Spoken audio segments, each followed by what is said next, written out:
berjudul Bushy Balance, Perjalanan 60 Hari Menuju Sehat, yang ditulis oleh Bapak Mustaqim sebagai Lifestyle Performance Partner. Buku Bushy Balance ini berisi tentang merubah pola hidup sehat dalam waktu 60 hari. Oh iya, di sini siapa nih yang merasa pola hidupnya masih berantakan? Nah, kalian gak perlu merasa khawatir lagi sekarang, karena penulis akan menjabarkan bagaimana pola hidup yang sehat dan sesuai. Baik, sebelum acara ini dimulai, izinkan saya untuk memperkenalkan penulis dari buku Bushy Balance ini, yaitu Bapak Mustaqim. Oh iya, perlu teman-teman ketahui, beliau ini tidak hanya sebagai seorang penulis loh, melainkan beliau ini juga merupakan lifestyle performance partner. Apa sih itu? Nah, kita bisa berbincang-bincang lebih lanjut lagi ya teman-teman. Untuk Bapak Mustaqim selaku penulis buku ini, saya ucapkan terima kasih karena sudah bersedia hadir dan meluangkan sedikit waktunya dan bergabung di acara launching buku oleh Green Book Publishing Indonesia. Sebelum kita ke acara selanjutnya, izinkan saya menyampaikan beberapa aturan teknis. Yang pertama, peserta diharapkan masuk ke dalam ruang virtual sebelum 10 menit acara dimulai untuk memastikan koneksi internet dan perangkat berfungsi dengan baik. Kedua, webinar akan dimulai tepat waktu. Harap hormati waktu yang telah dijadwalkan. Ketiga, pastikan nama tampilan Anda sesuai dengan nama yang terdaftar untuk memudahkan identifikasi selama webinar ya. Keempat, selama peserta diharapkan mematikan mikrofon selama presentasi berlangsung untuk menghindari gangguan suara yang tidak diinginkan. Kelima, video peserta wajib diaktifkan dan menggunakan background yang telah disediakan oleh panitia. Keenam, pertanyaan dapat diajukan setelah pembicara menyampaikan materinya. Moderator akan memilih beberapa pertanyaan untuk dijawab oleh pembicara di akhir sesi. Ketujuh, jika dipersilakan berbicara langsung, aktifkan mikrofonnya hanya saat diberi kesempatan oleh moderator dan perkenalkan diri Anda sebelum mengajukan pertanyaan. Kedelapan, rekaman webinar dan materi presentasi akan dibagikan kepada peserta yang terdaftar setelah acara selesai, jika diizinkan oleh penyelenggara dan pembicara. 9. Dilarang merekam atau mendistribusikan konten webinar tanpa izin dari penyelenggara. 10. Menggunakan bahasa yang sopan dan profesional dalam semua interaksi selama webinar. 11. Penggunaan kolom chat harus sesuai dengan topik webinar dan tidak untuk keperluan pribadi atau promosi produk atau jasa. 12. Jika mengalami masalah teknis, seperti tidak bisa mendengar suara atau melihat presentasi, harap segera laporkan kepada tim teknis melalui fitur chat. Dan yang terakhir adalah disarankan untuk menggunakan handset atau earphone untuk kualitas audio yang lebih baik. Tanpa berlama-lama lagi, mari kita mulai acara ini dengan membaca basmalah. Bismillahirrahmanirrahim. Izinkan saya menyebutkan urutan webinar pada hari ini. Pertama, yakni menyanyikan lagu Indonesia Raya, dilanjut dengan sambutan direktur. Yang ketiga, pemaparan materi oleh Bapak Muhammad Mustaqim. Yang keempat, sesi tanya jawab, dan yang terakhir adalah penutupan. Mari langsung saja kita lanjut pada kegiatan selanjutnya, yaitu menyanyikan lagu Indonesia Raya.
Baik, terima kasih. Selanjutnya, sambutan oleh Direktur kepada Bapak Komarudin, waktu dan tempat dipersilakan. Baik, terima kasih Mbak Jelita. Selamat pagi semuanya. Selamat beraktivitas bagi yang sedang beraktivitas. Mohon izin, Bapak Mustaqim. Yang terhormat, saya ucapkan kepada pemateri hebat kita pada pagi hari ini, Pak Muhammad Mustaqim. Beliau seorang live performance partner. Ini sangat hebat sekali. Saya ingin seperti Bapak Mustaqim. Serta ucapan terima kasih kepada seluruh peserta webinar yang telah menyempatkan waktunya untuk mengikuti kegiatan webinar ini dengan tema Gusti Balance 60 hari perjalanan menuju gaya hidup sehat yang akan dikupas tuntas oleh pemateri kita. Beliau ahlinya dalam hal ini. Jadi untuk teman-teman semuanya, saya harap bisa mendengarkan dengan baik dan seksama. Karena eh, di bulan puasa ini tentu kita juga harus menjaga kesehatan. Nah, nanti mungkin di penjelasannya Pak Mustaqim ini akan banyak hal yang akan kita pelajari. Semoga webinar ini bisa bermanfaat bagi kita semuanya. Banyak hal yang akan disampaikan dan banyak hal juga yang tentunya ini akan menjadi sesuatu hal yang baik untuk pola hidup. Nanti beliau akan banyak menjelaskan mengenai tentang kesehatan, tentang bagaimana sih hidup sehat gitu.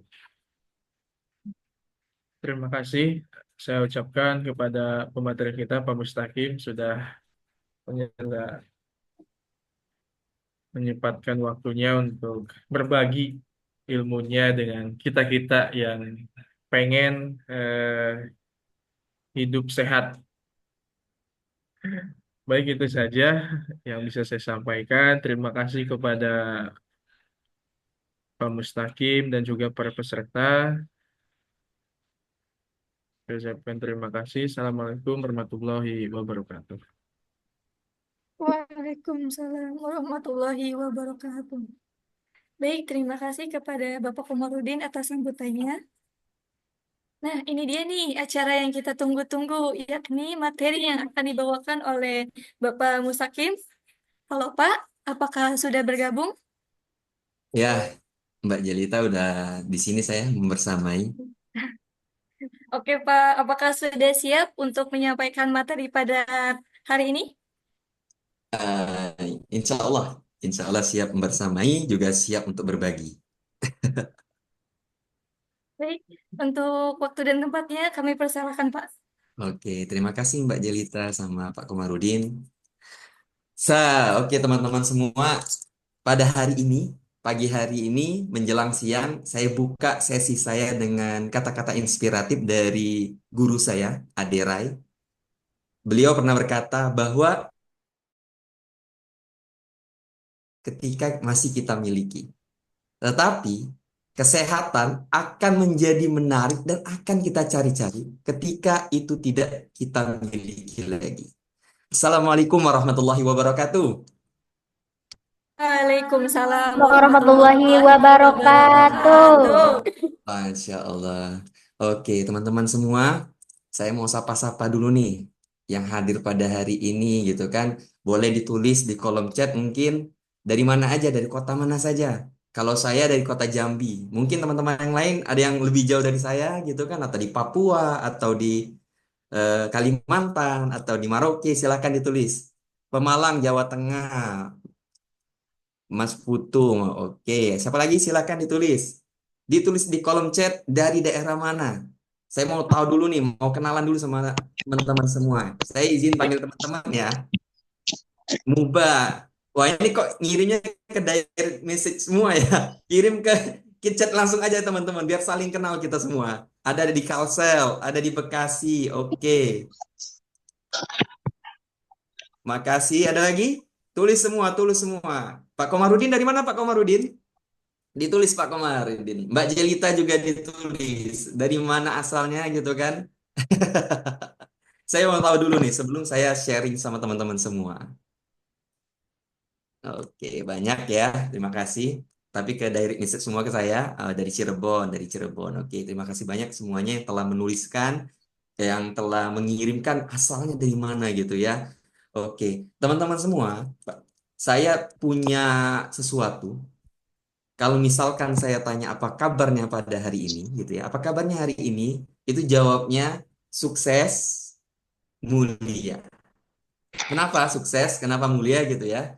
Karena kita perlu menjadi pribadi yang sukses. Sukses dalam hal apa? Baik dalam segi kesehatan, dari segi produktivitas, dari segi kreativitas, banyak hal kita perlu sukses untuk diri kita. Dan mulia itu berarti kita suksesnya nggak cukup untuk diri kita, tapi kita membagikan ke orang-orang di sekitar kita. Kita sharing ke orang-orang sekitar kita agar mereka yang mendapatkan percikan dari semangatnya kita, dari dirinya kita itu ikutan menjadi pribadi yang sukses juga. Oke, siap ya? Jadi di open mic dulu semuanya mungkin. Boleh mute all dulu kita. Unmute dulu, unmute semua. Oke. Oke ya, siap ya. Di unmute dulu semuanya. Apa kabarnya hari ini? Sukses, Sukses. mulia. Oke, terima kasih tepuk tangan dulu untuk kita semua.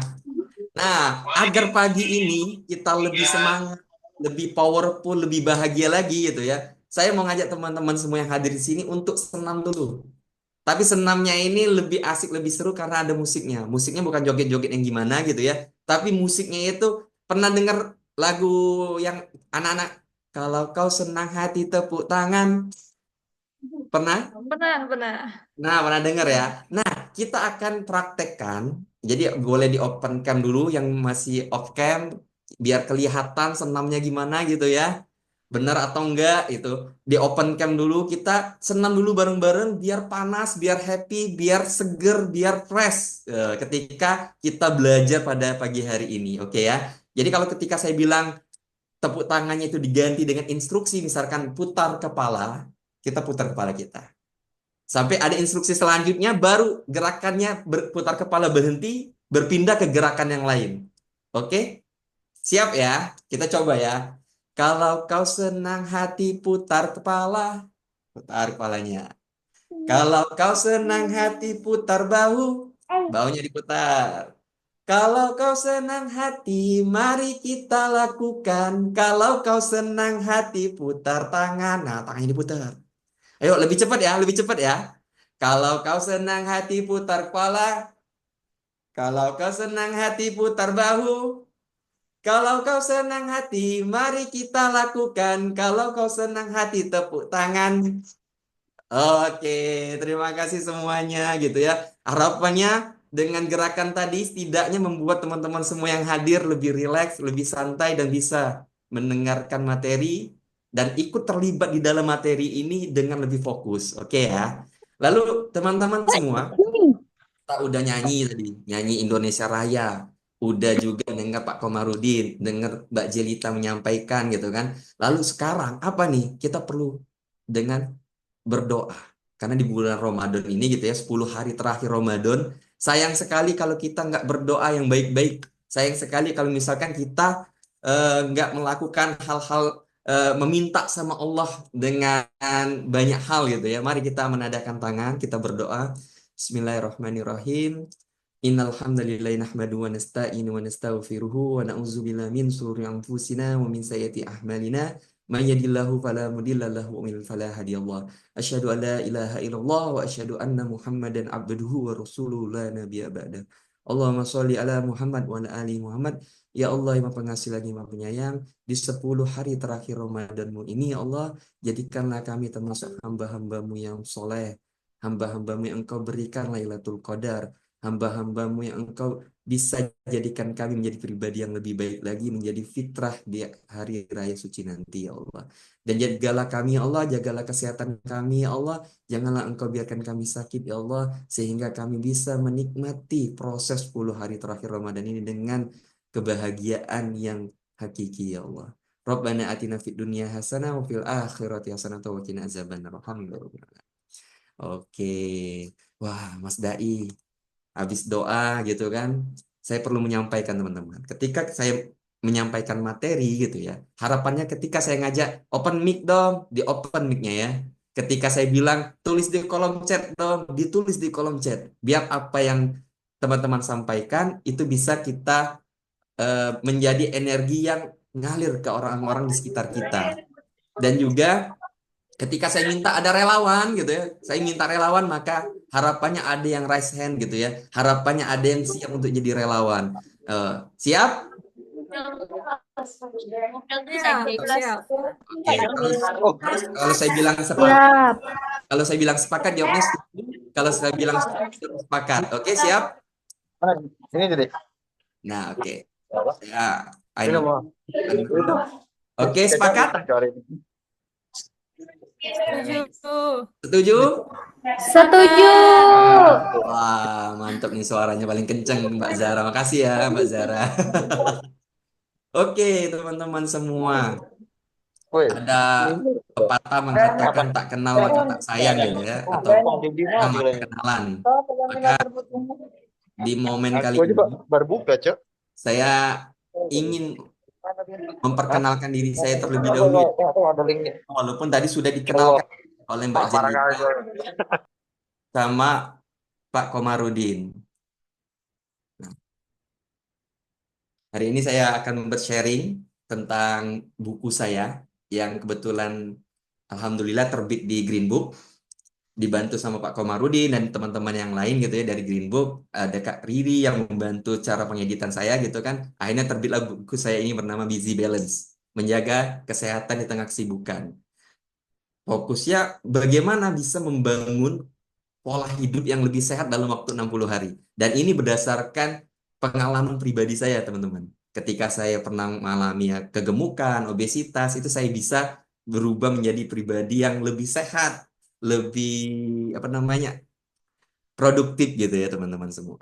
Nah, perkenalkan, saya Muhammad Mustaqim, ST, bukan sarjana trainer, teman-teman ya, tapi sarjana teknik. Ya.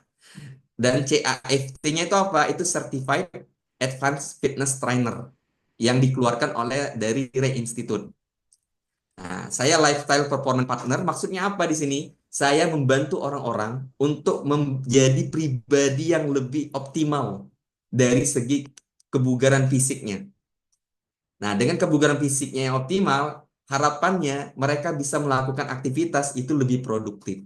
Itu makanya saya dikenal sebagai lifestyle performance partner. Dan saya, teman-teman semua, itu akrab dipanggil sama sebutan Mas Dai. Jadi Mbak Jelita, Pak Komarudin, atau yang lain itu biasanya manggil saya Mas Dai gitu ya. Nah, lalu saya juga professional trainer dari Academy Trainer.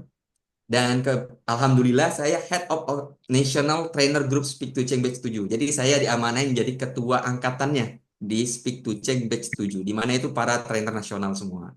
Lalu saya juga professional trainer dan promotor di Stephen Genetic. Stephen yang dikeluarkan oleh Stephen Institute. Nah, teman-teman pernah dengar Stephen? Nah, kalau belum pernah dengar, maka cari tahu di Instagram banyak, di YouTube banyak, di Facebook ada.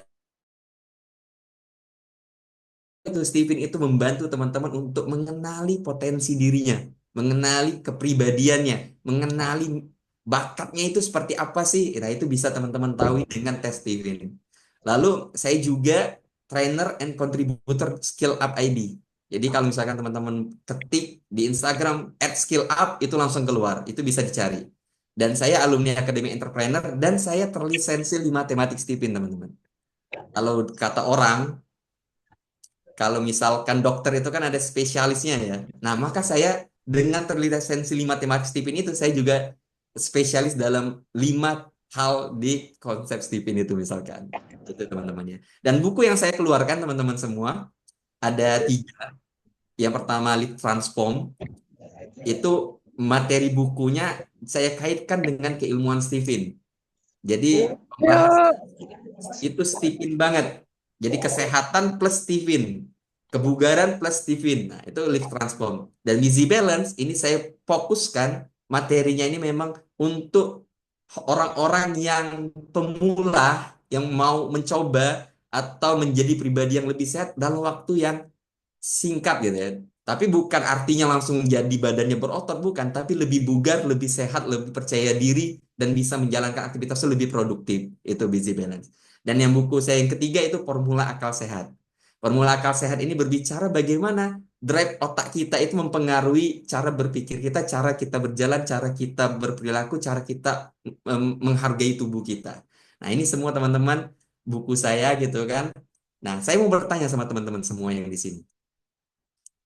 Boleh gitu ya, boleh ditulis kolom chat. Kalau yang mau open mic juga boleh gitu ya. Saya mau bertanya sama teman-teman di sini.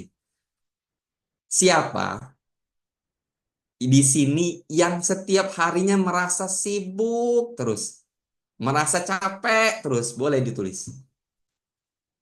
Saya Mas Dai, saya banget. Bawaannya capek, bawaannya sibuk. Boleh ditulis. Ada yang masuk nih. Dari Mbak Zahra, saya Mas Dai. Oh, ada lagi? Atau dari 41 orang cuma 1 orang yang merasa saya sibuk? Eh, Ada lagi? Oh, ada lagi. Mas Putu, Kulo Mas. Oh, itu apa tuh? Saya Mas, Jelita. Oh, saya Mas. Oh, oke, semua bilang ya saya Mas, saya Mas. Oke, terima kasih yang telah menuliskan gitu ya. Nah, saya mau tanya nih, ada yang sibuk, ada yang nggak sibuk gitu kan? Yang menjawab mungkin sibuk, super sibuk, yang nggak menjawab berarti nggak terlalu sibuk gitu ya. Saya mau tanya, apa yang membuat teman-teman itu merasa sibuk, merasa capek, merasa kok banyak tekanan ya, kok banyak kegiatan ya, kok banyak hal ya? Apa? Apakah kegiatan kerja? Apakah kurang tidur? Atau apa itu? Silakan ditulis, boleh di-sharing ke saya. Nggak punya ilmu untuk skala prioritas, Mas. Oke, terima kasih. Saya nggak bisa lihat ya siapa yang ngomong, tapi terima kasih, Mbak. Ada lagi? Kegiatan kerja dan organisasi, Pak Mas Putu. Oke, terima kasih Mas Putu. Nah, teman-teman semua, di sini saya punya kuadran, teman-teman. Di mana sumbu X-nya dan sumbu Y-nya itu, sumbu X kesehatan, sumbu Y-nya berhubungan dengan produktivitas. Nah, di kuadran pertama, teman-teman, ketika kita tidaklah menjaga kesehatan kita dan kita juga kurang produktif gitu ya, kita nggak terlalu maksimal menjalankan peran-peran kita, tugas-tugas kita di kantor atau apapun itu gitu, sehingga membuat kita tuh merasa apa? Merasa terjebak. Sehat lah enggak, produktif juga enggak, bawaannya mager, tidur aja. Ibaratnya kayak zombie. Ada orang seperti itu? Banyak. Apalagi pada saat fenomena sekarang, PHK massal gitu ya. Lalu drop ketika di PHK, nggak menjaga kesehatannya, makan gorengan, makan yang nggak sehat. Nah, mereka terjebak dalam kondisi kehidupan yang membuat mereka semakin jauh dari sehat dan semakin jauh dari produktif. Lalu kuadran kedua, teman-teman. Saya mau tanya ke teman-teman semua yang hadir pada hari ini. Dia sehat, aktif gitu ya. Aktif dari segi fisik, menjaga pola makan gitu, menjaga tidur. Tapi nggak produktif, nggak memberikan karya, tidak memberikan hasil. Kira-kira pusing nggak? Cabai beli tuh deh. Pusing pasti. Jadi kondisinya stagnan.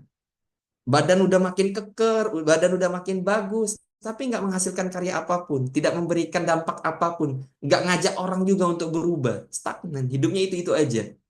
Egoisnya meningkat, dirinya hanya aku gitu. Ada orang seperti itu? Banyak. Lalu yang ketiga, ketika produktivitasnya tinggi, semua urusan buku ya Pak Komarudin ya. Buku, terus juga apa namanya, editing buku, semuanya dilakuin gitu kan, sampai nggak memperhatikan kesehatan. Nah, mungkin kira-kira gitu kan, gimana nih? orang-orang yang seperti ini misalkan, atau misalkan kerjanya luar biasa dari pagi sampai jam 10 malam, lalu tidur bangun kondisinya udah bad mood, kerja lagi. Orang-orang seperti ini teman-teman, itu rapuh. Kerjanya itu ngumpulin uang hanya untuk berobat, rapuh. Fisiknya nggak diperhatiin, makannya nggak diperhatiin, gorengan, semuanya dihajar. Sehat nggak sehat dimakan, tidur kurang gitu kan, olahraga kurang, rapuh karena dia tidak memperhatikan kesehatannya, tapi kerjaannya luar biasa, lebih-lebih.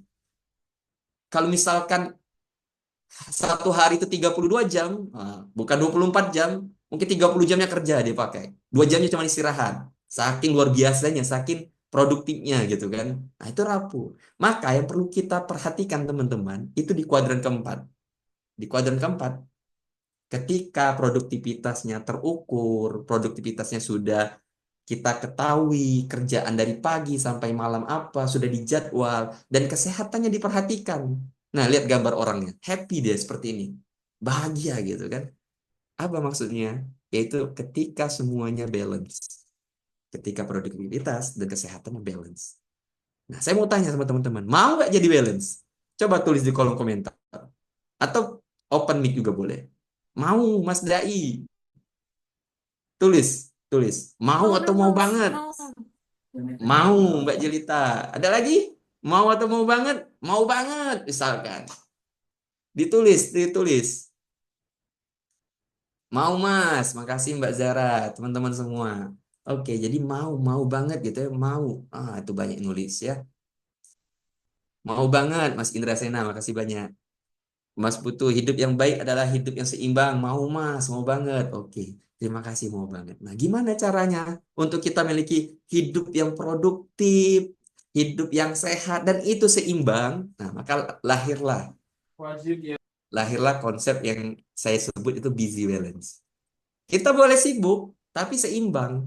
Kita boleh menjaga kesehatan kita, tapi juga tetap produktif gitu kan. Nah, keseimbangan antara kesibukan kita dan kesehatan. Kenapa busy balance ini muncul gitu kan? Ketika saya hendak menulis buku, ketika saya hendak menjalankan aktivitas. Karena dua faktor teman-teman.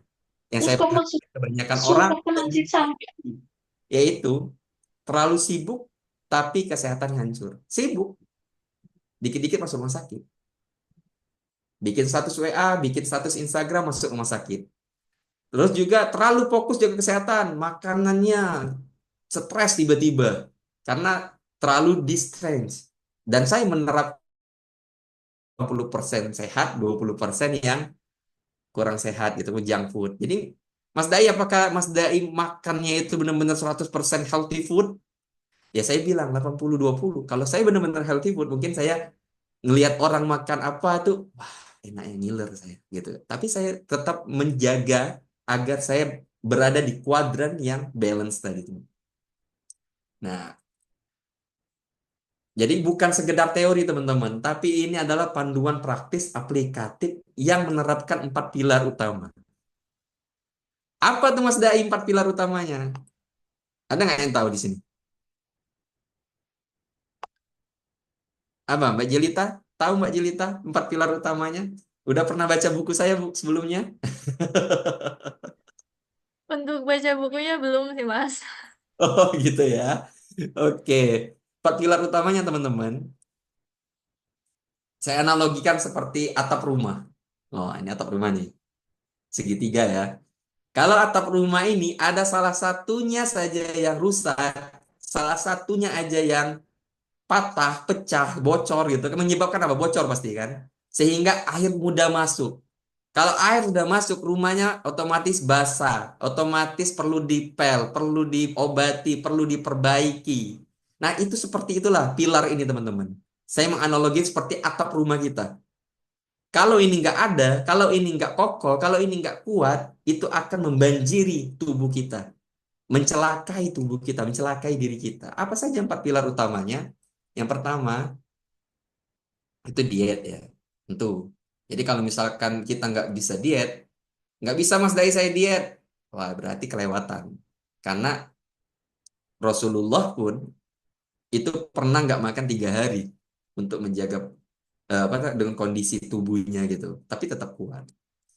Lalu yang kedua, exercise, latihan. Tubuh kita, otot kita kalau nggak dilatih, cerdas dia. Wah, Mbak Jelita, wah Mas Putu nggak butuh otot nih. Ya udah kita nyusut aja. Nyusut. Apa yang terjadi ketika otot menyusut, teman-teman? Lemak otomatis meningkat. Oh Mas Dai, saya nggak gemuk kok. Buktinya saya kurus aja nih. Lemak nggak meningkat, tulang Anda jadi rapuh. Kalau misalkan itu terjadi otot penyusutan otot, tulang rapuh. Tulang rapuh, oh, tulang saya kuat kok Mas Dai. Lah, kita tahap selanjutnya apa?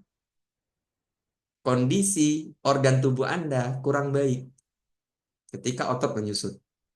Lalu yang terakhir, cairan di dalam tubuh Anda berantakan, hormon-hormonnya berantakan. Muncullah jerawat gitu kan misalkan atau nggak nyaman gitu. Itu karena kondisi otot kita nggak dilatih, terjadi penyusutan. Lalu yang kedua, rest, istirahat. Yang ketiga, rest. Kita butuh istirahat. Kita nggak bisa ngelakuin sesuatu kalau kita nggak istirahat. Karena dengan istirahat itu akan memberikan kita energi untuk melakukan aktivitas lebih produktif. Dan dari ini semua teman-teman, 3 ini akan berjalan ketika yang keempatnya itu benar. Apa itu? Itu mindset. Pertanyaannya, kita lanjut atau enggak? Lanjut ya, lanjut Mbak Jelita. Oke, jadi mindset yang pertama. Nah, saya akan mulai dari mindset teman-teman. Mindset ini ada 3 hal yang perlu dikuatkan teman-teman. Ada 3 hal yang perlu diperhatikan, ada 3 hal yang perlu menjadi alam bawah sadar kita sekalipun gitu kan. Apa saja? Yang pertama itu self urgensi. Apa ini self urgensi Mas Dai? Itu dorongan. Kalau saya tanya teman-teman, kalau teman-teman sakit, pengennya apa? Sehat, berobat. Kalau teman-teman lapar, bawaannya apa? Pengen makan, masak gitu kan, atau nyari keluar. Kalau teman-teman butuh uang, kerja. Nah gitu juga. Harusnya ketika teman-teman dikasih Allah tubuh yang sehat, tubuh yang prima, tubuh yang kuat, perlukah teman-teman menjaga kesehatan? Jawabannya perlu. Jawabannya harus malahan. Diupayakan. Tapi kebanyakan kita ketika sehat, semua dimakan, semua dihajar. Maka self urgensi dorongan kita untuk menjaga kesehatan itu tidak ada. Dan itu yang menjadi permasalahan dari semua kita. Ujung-ujungnya BPJS jadi rame. Dia make. Karena banyak yang sakit. Lalu yang kedua pemahaman. Pemahaman kita akan tubuh itu harus benar. Ilmu yang benar akan mengantarkan kita menjadi pribadi yang benar. Ilmu yang salah mengantarkan kita menjadi pribadi yang salah. Maka ketika berurusan dengan tubuh kita, berurusan dengan produktivitas kita perlu tahu pemahamannya. Berapa jam kita butuh tidur, berapa jam kita butuh olahraga, berapa jam kita butuh makan, berapa jam kerja yang paling efektif, itu kita perlu ketahui teman-teman. Dan yang ketiga, yaitu konsistensi. Kita udah tahu dorongannya, kita udah tahu pemahamannya, tapi kalau tidak punya konsisten di dalamnya, itu sia-sia. Nggak ada yang terjadi. Dari ketiga ini kira-kira teman-teman sudah ada semua belum? Coba tulis di kolom chat. Udah Mas Dai, saya udah ada dorongan tapi belum tahu nih pemahamannya gimana. Oh, saya belum tahu untuk konsistennya gimana. Boleh ditulis di kolom chat. Kira-kira apa nih? Nah, ditulis, diisi. Oke. Mbak Jelita, udah tahu semua tiga-tiga ini Mbak Jelita? Masih belum, Mas. Masih belum. Mas Put, makasih. Apalagi untuk konsisten. Oke, Susah. kasih Mbak Jelita. Mas Putu, yang susah konsistensinya Bang. Wah, berarti udah ada nih dorongannya untuk jaga kesehatan. Udah tahu nih pemahamannya gitu. Pak Indra Sena belum. Wah, belum semua ya Pak Indra. Berarti pas banget hadirnya Pak Indra di ruangan ini gitu ya. Lalu Mas Radin, saya susah konsisten di makannya, Pak. Konsisten di makannya berarti kan olahraganya udah jor-joran gitu kan, tapi makannya loyo-loyoan. Nah, itu perlu kita perhatikan bersama. Makasih semua teman-teman yang udah menjawab gitu ya. Nah, kebetulan dan luar biasanya lagi teman-teman, di buku saya ini itu mendapatkan rekomendasi dari Aderai. Apa Kak rekomendasinya? Kata Aderai, pemahaman adalah fondasi kepatuhan. Tadi yang nomor 2 pemahaman ya. Edukasi adalah amunisi dari sebuah pemahaman. Jadi pemahaman itu mengantarkan kita pada fondasi kepatuhan. Dan Busy Balance, buku yang sekarang ini, adalah sebuah karya ilmiah yang bisa menjadi amunisi bagi pembaca untuk memperkokoh pemahaman dan kesadarannya akan pola hidup yang lebih sehat, ditulis dengan bahasa yang mudah dimengerti. Nah, udah luar biasa ditulis sama guru saya Aderai. Busy Balance mampu menjadi panduan, tips dan trik bagi pembaca untuk mengaplikasikan terutama bagi pemula. Jadi memang segmennya ini pemula kena banget teman-teman. Mas Dai saya udah berotot nih Mas Dai. Bisa nggak saya baca? Bisa. Kan itu kan katanya terutama, tapi bukan artinya menutup kemungkinan untuk teman-teman yang udah berotot sekalipun bisa untuk membacanya. Ini kata Adira. Dan teman-teman, kalau bercermin pada teori Robert Cooper, proses kehidupan manusia, Mbak Jelita, Mas Putu, Pak Komarudin, Mbak Husnul, Mbak Zara gitu kan, itu menjadi sekarang itu terjadi karena apa? Terjadi prosesnya bagaimana? Kata Robert Cooper, nasib seseorang, nasib ya, bicara nasib. Nasib seseorang ditentukan karena karakternya. Karakternya bagus, karakternya positif, karakternya hebat, maka memberikan nasib-nasib yang bagus, positif, dan hebat. Karakternya negatif, udah nasibnya juga bakal negatif. Nah, karakter terjadi karena apa? Tercipta karena apa? Karakter tercipta karena kebiasaan kita yang sering kita lakukan, yang menjadikan itu karakter kita, melekat sama kita. Dan kebiasaan itu dari tindakan kita yang berulang-ulang. Nah, jadi kalau misalkan kita melakukan tindakan yang berulang-ulang positif, konsisten, tahu pemahamannya, dorongannya tepat gitu kan, berulang-ulang menghasilkan kebiasaan yang bagus, karakter yang bagus, nasibnya juga bagus. Tapi kalau misalkan tindakannya, udahlah kita nggak punya dorongan untuk menjaga kesehatan, udahlah kita nggak paham untuk menjaga kesehatan, udahlah kita nggak mau konsisten, udah yang penting saya makan enak, makan semua yang saya makan, gorengan segala macam, tepung-tepungan gitu ya. Nah, nasibnya ya hati-hati aja gitu. Siap-siap aja BPJS-nya kepakai gitu ya. Nah, dan yang terakhir teman-teman, tindakan ini bisa tercipta, bisa terjadi dari apa? Dari pikiran kita. Maka penting sekali kita mengisi tadi kata Aderai edukasi. Pemahaman sebagai fondasi, edukasi sebagai sesuatu yang membantu kita untuk melakukan eksekusi. Jadi pikiran kita ini benar-benar dirangkai, benar-benar diciptakan sesuatu hal-hal yang luar biasa, positif, dan memberikan dampak yang signifikan untuk kehidupan kita. Itu dari mindset teman-teman. Mindsetnya benar, baru bisa kita berlanjut ke yang lain, yaitu diet.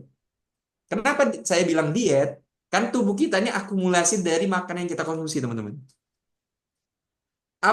Mulut kita ini sumber kesehatan dan sumber penyakit. Sumber kesehatan dan sumber penyakit. Apa yang kita makan itu bisa menjadikan kita sehat, apa yang kita makan itu bisa menjadikan kita sakit. Maka perlu kita perhatikan. Dan kata guru saya, salah satu guru saya juga, Coach Halim bilang, ada 4 elemen diet. Yang ketiga timing dan frekuensi, yang keempat jumlah. Jumlahnya ini apa Mas Day? Jumlah kalori, protein yang kita butuhkan. Kenapa banyak orang gemuk di Indonesia? Kenapa banyak orang obesitas di Indonesia? Karena dia asupan proteinnya kurang, teman-teman. Proteinnya kurang. Misalkan kalau saya asupan proteinnya berapa?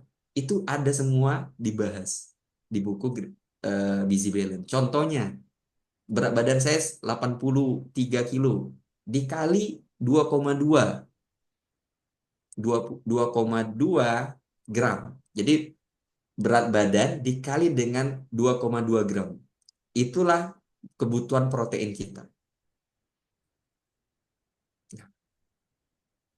gram per kilo ya, 2,2 gram per kilo. Jadi benar-benar kita sangat butuhkan protein yang cukup. Kalau kurang, udah otomatis kita maunya makan-makan yang lain. Sumbernya gimana Mas Dai? Sumber itu semakin mendekati bentuk asalnya, maka itu akan menjadi yang paling baik. Kalau ayam, jadi ayam bakar, ayam sop, jangan ayam tepung. Nah, kalau ayam tepung, nah, ya udah, itu sudah menjauhi dari wujud asalnya gitu ya teman-teman. Dan itu jadi sumber penyakit kita juga. Lalu penyajiannya gimana? Ya tadi dibakar atau dipanggang atau direbus, dikukus. Nah, itu bisa teman-teman pilih. Lalu timing dan frekuensinya. Timingnya maksudnya apa? Berapa waktu kita makan, berapa waktu lama kita puasa. Jadi perlu diperhatikan. Dan frekuensinya, sehari kita mau makan berapa? 2 kali, 3 kali, 4 kali, 5 kali. Itu perlu diperhatikan. Oh, saya mau cutting Mas Dai. Saya mau fat loss, mau bakar lemak. Oh, frekuensi makannya mungkin lebih sedikit. Oke. Oh, Mas Dai, saya mau bulking, mau banyakin eh, fat, lemak saya. Biar body saya makin shape-nya kelihatan. Berarti dibanyakin makannya, ditingkatin. Bukan 3 kali, mungkin 4 kali, mungkin 5 kali gitu kan. Nah, berbicara timing dan frekuensi teman-teman, saya akan bahas di sini juga. Yaitu konsep yang ada di dalam buku saya, yaitu intermittent fasting. Nah, intermittent fasting itu proses kita puasa makan, teman-teman. Kalau misalkan kita puasa makan 12 jam dalam satu hari, maka makanan akan habis terbakar, proses penyembuhan dimulai. HGH-nya meningkat, human growth hormone kita, yang memperbaiki sel-sel tubuh kita, memperbaiki kulit kita nih, seluruh kulit kita gitu kan. Yang Mas Dai kok umur saya baru 24 tahun tapi sudah kelihatan seperti umur 40 tahun gitu kan. Nah, berarti HGH-nya kurang. HGH-nya itu perlu kita tingkatkan dengan cara apa?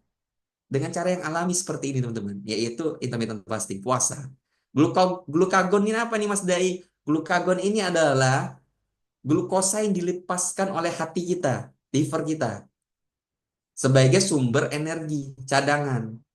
Nah, jadi sebenarnya kebutuhan glukosa kita di dalam tubuh kita ini nggak banyak-banyak benar, teman-teman. Ketika itu banyak, terjadi namanya resisten insulin. Akhirnya berubah jadi lemak, penumpukan kalori. Nah, kalau misalkan kita makan terukur, sesuai dengan porsi, proteinnya tercukup, lebih sehat, lebih bahagia, lebih produktif. Dan sistem pencernaannya istirahat. Nah, kalau misalkan kita 14 jam, apa yang akan didapatkan? HGH terus meningkat, lemak mulai terbakar gitu kan. Terus 16 jam lemak terbakar lebih banyak. 18 jam HGH terus meningkat 2 kali lebih banyak. 18 sampai 20 jam autopagi hadir. Nah, ini yang bisa membunuh sel-sel kanker itu autopagi teman-teman. Keton dilepaskan, maksudnya apa? Ketika glukosa sudah mulai habis yang di liver mengeluarkan, liver akan berubah lemak kita itu menjadi sumber energi. Orang puasa 20 jam itu akan lebih cepat pembakaran lemaknya karena diubah jadi energi, menjadi sumber glukosa. Nah, teman-teman semua, saya butuh relawan 1 orang. Siapa yang mau jadi relawan akan saya buatkan intermittent fastingnya, jamnya. Oh, misalkan Mbak Jelita 12 jam. Dari jam berapa sampai jam berapa? Itu akan saya buatkan. Silakan. Boleh raise hand, akan saya buatkan.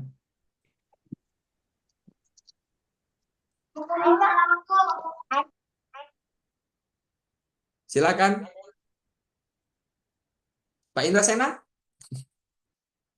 mau coba saya buatkan programnya, Pak?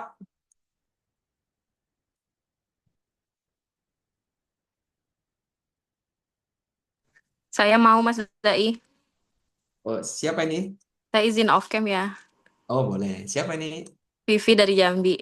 Oh, Bibi. Silakan, Mbak Bibi. Saya mau tanya Mbak Bibi. Jam tidurnya Mbak Vivi di jam berapa kalau malam? Rata-rata ya Mas. Soalnya kan beda-beda jam tidurnya. Rata-rata biasanya Jam 10. jam 10. Oke, jam 10 malam. Jam bangun tidurnya jam berapa Mbak Bibi? Subuh, sahur ya kalau sekarang bulan puasa. Enggak, kita di luar jam puasa, di luar Ramadan. Ini persiapan untuk setelah Ramadan. Sholat subuh berarti. Jam setengah 5 atau jam 4, Iya, jam 4 jam setengah 5. kita ambil jam 4 ya. Dari jam 10 ke jam 4 itu berarti ada 6 jam. Ya, benar Mbak Iya, Pipi? iya, mm-mm. Nah, Mbak Pipi sarapan pagi biasa jam berapa? Saya sarapan pagi, biasanya bangun itu saya minum air putih atau air madu gitu, Mas. Nanti Hmm, makan beratnya bisa jam 9, bisa jam 10. oke. Oh, berarti Mbak Pipi sudah termasuk yang terbiasa menggunakan intermittent fasting yang 12 jam. Hmm, Karena kondisinya tidur kan jam 10 terakhir ya. Makan malam jam berapa terakhir? makan Jam malam. 10. Nyemil atau makan berat, Mas? Nah, nyemil terakhir. Nyemil jam 9 masih nyemil kadang. Kalau Jam makan 9, berat jam 7 lah. jam 9 nyemil ya. Kita ambil yang nyemil. Karena masih makan prosesnya. Jadi dari jam 9 sampai ke jam 9 pagi itu 12 jam, Mbak Vivi. Mbak Vivi Hmm. sudah intermittent fasting selama 12 jam. Udah dapat tuh bonus-bonusnya tadi yang saya sampaikan. Makan habis terserah, proses penyembuhan dimulai, HGH meningkat gitu kan. Jadi kalau misalkan kulit Mbak Vivi makin kenceng, kelihatannya makin seger, tanpa pakai apa namanya make up gitu ya. Itu karena ada proses HGH meningkat tadi. Nah, kalau Mbak Vivi bisa naikkan lagi frekuensinya, misalkan di 14 jam itu akan terjadi pembakaran lemak. Jadi Mbak Vivi mungkin akan mendapatkan body lebih ideal gitu. Ditingkatin lagi 16 jam bisa juga. Jadi kalau misalkan 14 jam berarti jam 9 terakhir makan, bukan jam 10 pagi makannya, tapi jam 11 siang Mbak Vivi makannya. Berarti intermittent fasting nih jendela terakhir makan sama pas mulai makan hitung jamnya itu ya, Mas ya? Ya, benar. Kan jam tidur terakhir sama jam makan berarti. Bukan. Oh, Ya, berarti kalau actually, misalnya saya terakhir makan malam jam 7 gitu kan. ya, Besoknya saya baru sarapan jam 10. Berarti hitungnya dari jam 7 sampai jam 10 pagi besok. ya, 15 jam. Oh, gitu. Dan Mbak Vivi, ada metabolisme yang namanya siasat metabolisme. Ketika Mbak Vivi melakukan latihan beban 2 jam atau 1 jam sebelum berbuka, sebelum makan, itu akan meningkatkan proses pembakaran metabolismenya, kondisi metabolismenya itu 2 jam lebih lama dibandingkan sebelumnya. Jadi Mbak Vivi misalkan puasanya targetnya 16 jam. Di 15 jam dalam kondisi pasti intermittent fasting Mbak Vivi olahraga. Nah, itu akan seakan-akan Mbak Vivi bukan puasa 16 jam tapi 18 jam. Hmm. Olahraganya apa aja atau memang harus latihan beban, Mas? Latihan beban. Kalau Karena cuman jalan di depan teras rumah nggak bisa ya? itu terjadi pembakaran lemak saja, tapi bukan untuk meningkatkan kondisi intermittent fastingnya. Intermittent fasting siasatnya itu dengan latihan beban. Itu Mbak Vivi, kira-kira. Oke, baik. Masya Allah, terima kasih Mas Dai. Oke, terima kasih Mbak Vivi. Nah, itu teman-teman. Jadi bisa teman-teman praktekkan. Kapan saya terakhir makan? Yang benar-benar nggak makan lagi. Sampai teman-teman menjelang tidur. Oh, saya terakhir makan jam 8 malam. Jam 9 malam, kata Mbak Vivi tadi. Maka jam berapa yang paling bagus paginya? Sarapan jam 9, bukan jam 7. Untuk mendapatkan bonus-bonus ini, teman-teman. Kalau nggak teman-teman lakukan, nggak mendapatkan bonus tadi, itu yang menyebabkan ujung-ujungnya obesitas, kegemukan, makan lontong gitu kan. Lalu tak sudah diet, udah tahu caranya, kita lanjut ke yang ketiga, yaitu exercise. Exercise-nya apa teman-teman? Bergerak dengan cerdas. Jadi bukan bergerak tuh asal-asalan. Banyak orang bergerak gitu kan, ngangkat latihan beban segala macam, ujungnya cedera, ujung-ujungnya 3 bulan nggak latihan. Tapi kita ini bergerak dengan cerdas. Gimana caranya bergerak dengan cerdas? Nah, ini. Yang pertama, latihan beban dan gerakan fungsional. Fungsional tuh seperti apa? Gerakan kita aktivitas sehari-hari. Misalkan push up dengan beban kita sendiri, squat. Nah, itu bisa kita lakukan. Gerakan fungsional. Latihan beban berarti dengan beban eksternal, beban tambahan. Mungkin ke gym atau kita di rumah punya dumbbell set atau barbel, itu bisa kita gunakan. Dan tidak perlu berjam-jam. Jadi kalau misalkan Mas Dai saya perlu latihannya 3 jam ya biar optimal. Enggak. Kita cukup latihan 30 sampai 60 menit itu sudah membakar kalori umumnya 300 sampai 600 kalori. Lalu yang ketiga disesuaikan dengan kesibukan dan rutinitas. Jadi kita misalkan pagi-pagi udah harus kerja, berarti siapin aja dumbbell ringan di kantor. Mungkin nanti Green Book langsung, oh sudah kita siapin dumbbell nanti di kantor gitu ya. Dumbbell dari yang 20 kilo. Dan dumbbell itu teman-teman bukan seperti dulu, yang luar biasa mahalnya ya. Dumbbell itu sekarang murah, murah sekali. Kalau teman-teman cek di aplikasi online, beli-beli online itu bisa banget. Dan yang 20 kilo, 40 kilo itu banyak jualnya bertebaran di mana-mana. Dan sekarang itu sudah sangat dibutuhkan setiap rumah, setiap kantor punya dumbbell set. Tujuannya apa? Biar karyawan-karyanya tetap produktif, nggak dikit-dikit izin sakit, nggak dikit-dikit rumah sakit gitu ya. Nah ini biar semuanya sehat. Harapannya Indonesia kuat, Indonesia sehat di tahun 2045. Lalu kata Bruce Lee, kenapa saya bilang cuma cukup dumbbell sama barbel? Kata Bruce Lee, jangan takut pada seorang yang telah berlatih 10.000 tendangan sekali, tapi takutlah pada seorang yang telah berlatih satu tendangan sebanyak 10.000 kali. Jadi dia latihan 10.000 tendangan, tapi cuma sekali. Macam-macam tendangan, macam-macam gerak. Latihan ke gym, semua alat dicoba, semua alat dipakai.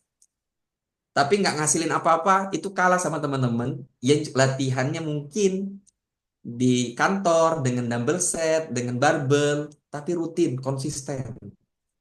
Itu akan membakar metabolisme lebih sehat. Dan gerakannya itu simpel teman-teman, gerakannya itu sederhana, basic. Bisa teman-teman cek di YouTube, bisa teman-teman cek di Instagram. Oh, saya mau gerakan deadlift. Oh, saya mau gerakan squat. Oh, saya mau gerakan untuk otot dada, otot tangan. Itu banyak teman-teman. Tinggal teman-teman searching, tinggal teman-teman cari. Dan yang terakhir yaitu rest. Ini istirahat. Mengoptimalkan istirahat. Jangan sampai kita kurang istirahat. Kerja tipes. Nah, banyak kan seperti itu kan terjadi fenomena. Luar biasa kerjanya ujung-ujungnya tipes. Nyusahin kantor, nyusahin orang rumah gitu. Jadi maka perhatikan istirahat teman-teman. Tidur yang cukup dan berkualitas. Tidur cukup dan berkualitas itu yang bagaimana Mas Dai? 6 sampai 8 jam per hari minimal. Kurang dari situ sudah salah. Kenapa saya bilang? Karena tidur malam kita itu nggak bisa diganti teman-teman. Tidur malam kita itu misalkan kita tidur di atas jam 10 sampai jam 2 kita belum tidur, itu nggak bisa diganti. Walaupun teman-teman mau rapel itu di pagi hari, nggak bisa diganti. Dan ketika teman-teman nggak tidur di bawah jam 10 sampai jam 2 nggak tidur, itu organ-organ tubuhnya dipaksa untuk kerja padahal harus istirahat. Makanya Rasulullah mencontohkan habis Isya tidur. Kalau nggak ada hal yang pengen diobrolkan atau hal yang penting seperti rapat perang misalkan, itu jam habis Isya beliau tidur, bangun sepertiga malam. Untuk apa? Untuk mendapatkan kondisi organ tubuhnya benar-benar optimal istirahat. Berkualitasnya gimana tidurnya teman-teman? Lampu dimatiin. Nah, siapa di sini yang masih tidurnya nggak matiin lampu? Nah, kalau lampu nggak dimatiin, sel-sel kita, hormon-hormon di tubuh kita ini nggak akan optimal proses perbaikannya, proses regenerasinya. Maka semakin sedikit cahaya, itu akan membuat hormon kita, sel-sel kita akan semakin optimal. Mulai diperhatiin lampunya, matiin semua lampu. Lalu mengelola stres yang kedua. Banyak orang nggak bisa tidur karena stres. Kepikiran tugas, kepikiran pekerjaan, kepikiran banyak hal, nggak bisa tidur. Nah, itu akan mencederai teman-teman, akan menyusahkan teman-teman sendiri. Dan otomatis ketika stres, perhatiin ya, perhatiin orang stres tuh ya. Kalau nggak pantatnya tempos, perutnya buncit? Perhatiin. Kenapa? Karena ketika stres, otot yang pertama kali dimakan itu pantat kita, glutes, otot pantat paling mudah dimakan.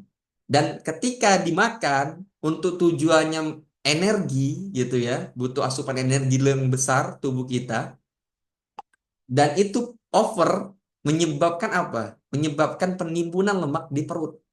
Maka orang stres kecenderungannya pantatnya tempos, perutnya buncit. Jadi cek tuh keluarganya, pasangannya, suaminya, istrinya, anaknya gitu ya.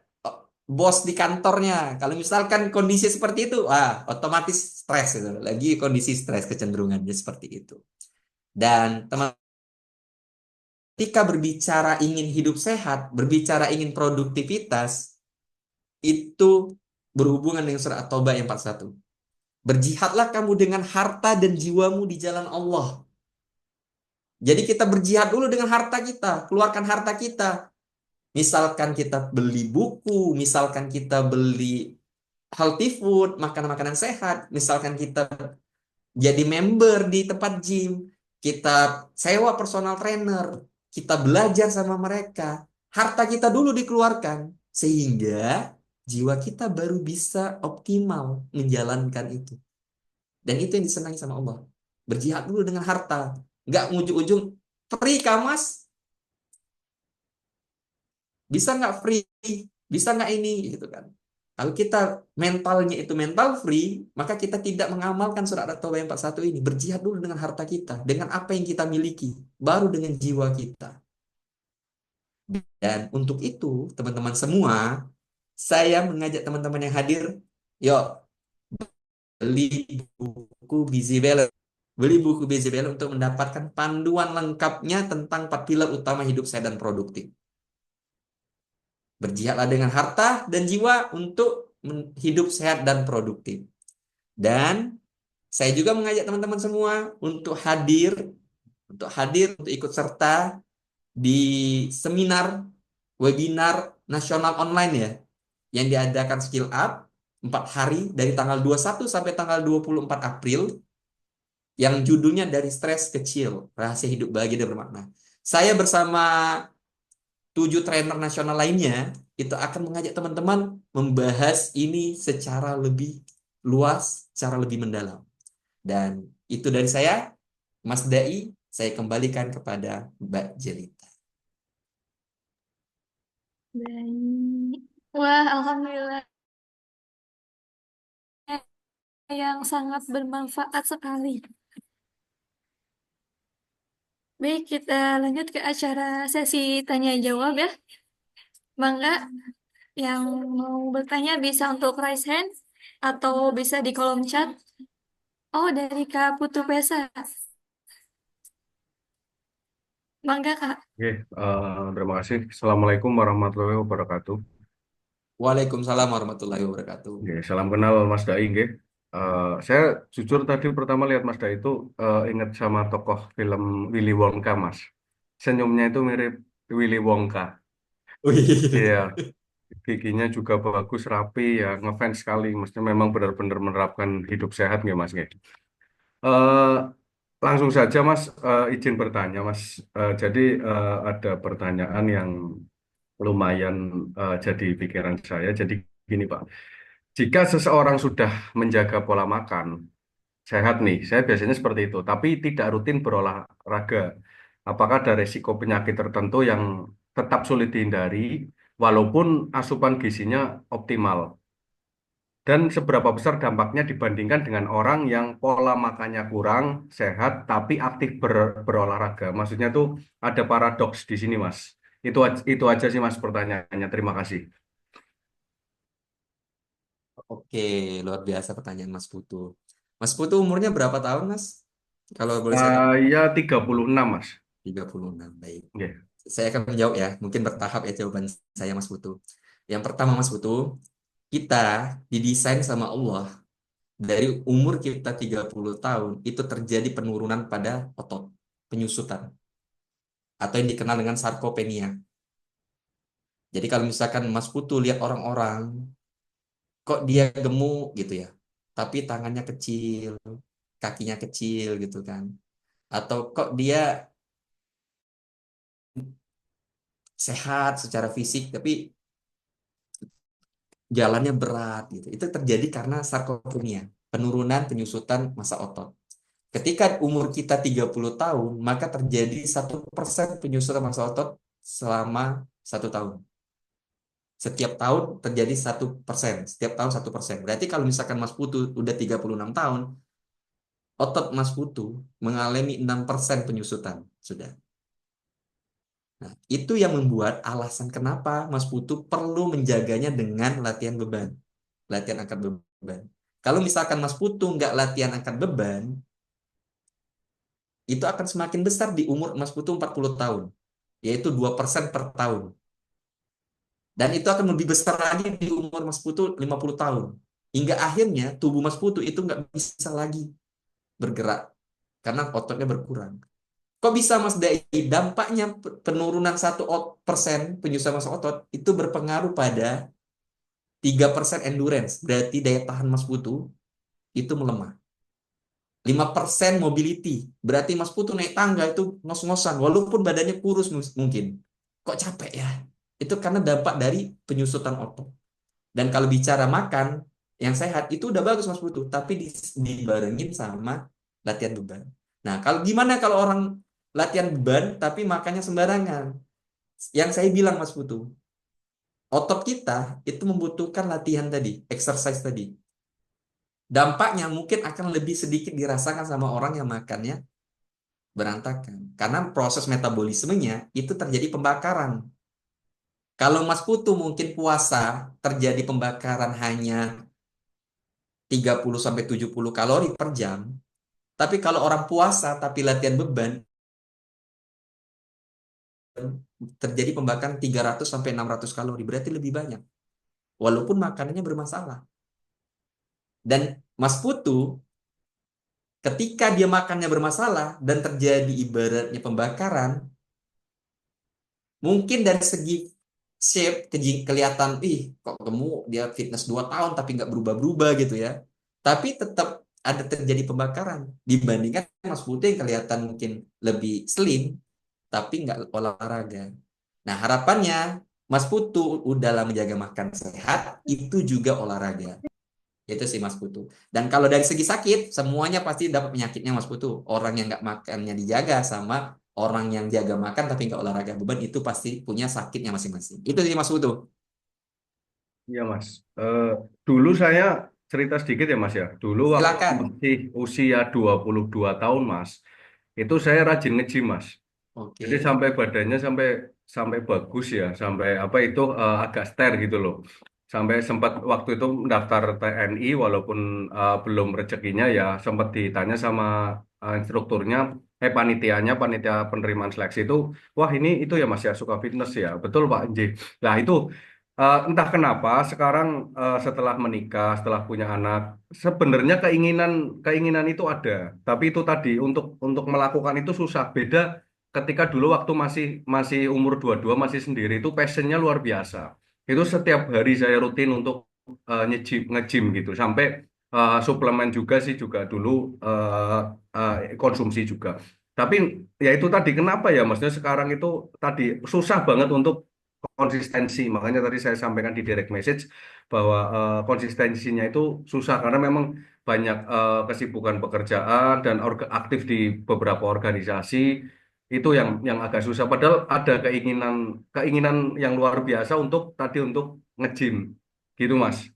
Terima kasih banyak Mas atas apa itu jawabannya dari pertanyaan saya. Terima kasih. Assalamualaikum warahmatullahi wabarakatuh. Waalaikumsalam. Saya menanggapin tadi Mas Putu ya. Kondisi Mas Putu yang umur 22 tahun, luar biasa nge-gym segala macam. Mungkin bisa open mic juga Mas Putu, nggak apa-apa masih. Oke Saya mau Mas, siap Mas. Mas Putu dari istrinya mensupport nggak untuk hidup sehat? Kalau istri saya sih support-support aja Mas, terserah saya Mas. Jadi apapun keinginan saya itu tidak membatasi, menghalangi gitu. Support-support aja. Jadi memang kendali penuh, saya diberi kendali penuh sih. Terserah saya mau ngapain gitu. Asal asal jangan nikah lagi itu aja yang nggak boleh. Tapi, tapi untuk kegiatan apapun itu yang positif ya itu terserah saya gitu. Istri saya kayak gitu orangnya. Enak lah pokoknya. Gitu Mas. Gitu. Oke, berarti kalau dari segi lingkungan sendiri pun sebenarnya mendukung Mas Putu ya. Mendukung, ya. Nah, berarti mungkin diubah sekarang mindsetnya Mas Putu. Kalau istri udah dukung, sekarang istrinya diajak.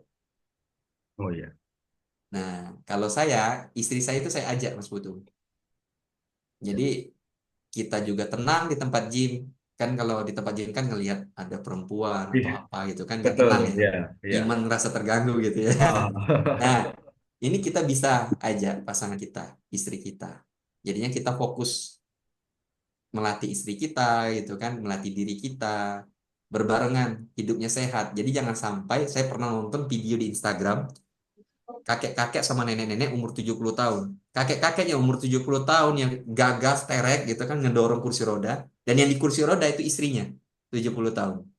Nah, harapannya kalau misalkan kita ngajak pasangan kita, dua-duanya di umur kita yang mungkin udah lansia nanti, itu kita bisa beraktivitasnya sama-sama terus, bareng-bareng terus. Itu sih Mas Putu. Ya, Jadi harapannya ubah mindsetnya bukan lagi soal support atau nggak support, tapi diajak. ya, Nah, ya, ya. Iya Mas, betul. Sangat setuju Mas. Nanti saya coba untuk ngajak istri. Ya pasti dia sih mau-mau aja. Cuman kadang-kadang itu saya udah merencanakan, misalnya contoh jogging pagi ya di stadion misalkan. Nanti tiba-tiba ada aja yang kayak semacam yang gondeli itu loh, yang akhirnya akhirnya nggak jadi gitu loh. Itu yang susahnya kadang-kadang di situ. Gitu Mas. Terima kasih banyak atas info apa jawabannya Mas. ya Mas Putu.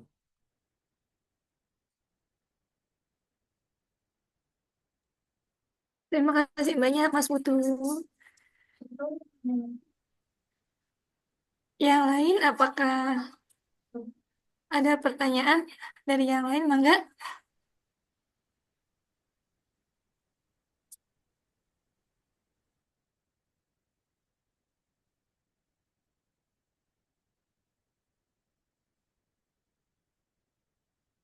Tadi Pak Indra Sena nulis kok di kolom chat saya katanya.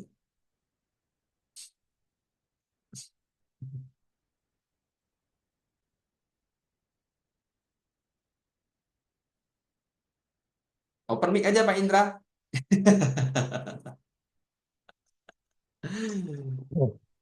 Ya, Assalamualaikum Mas Dai. Waalaikumsalam warahmatullahi wabarakatuh. Oh, jumpa lagi di sini Mas ya. Alhamdulillah. Alhamdulillah. Walaupun via Zoom, saya di posisi lagi udah pulang kampung di Kuningan nih saya dari Jambi. Insyaallah. Saya cuman seneng ya dapat informasi dari Mas Dai karena mungkin lebih ke reminder ya. Reminder sebenarnya ilmunya udah beberapa kali dicoba. Cuman memang kadang suka agak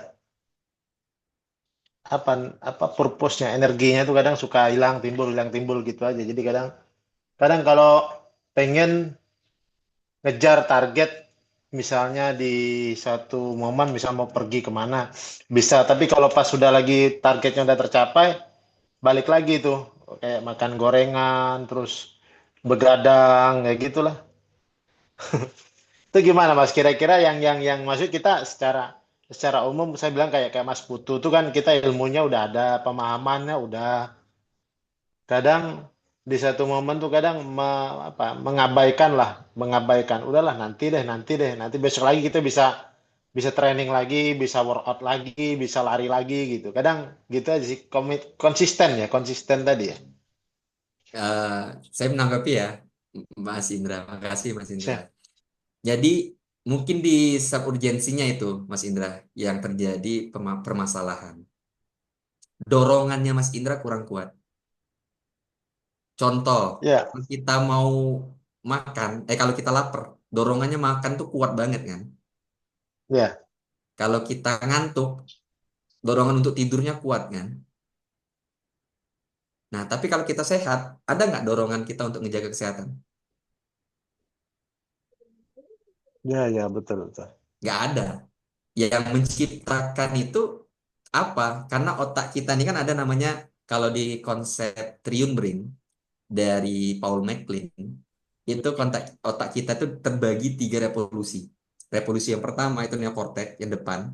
yang tengah, yang di sisi limbic namanya, Oh, yang tengah itu reptilian. Nah, kebanyakan kita menggunakan otak reptilian brainnya. Maksudnya apa?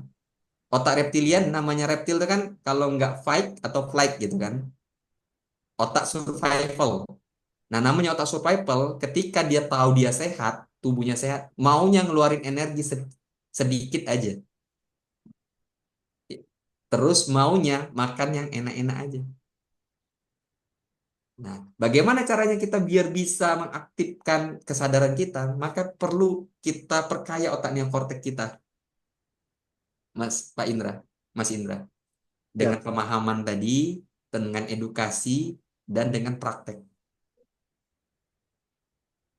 Nah, itu Kalau itu termasuk termasuk apa lapis dasarnya kali Mas ya.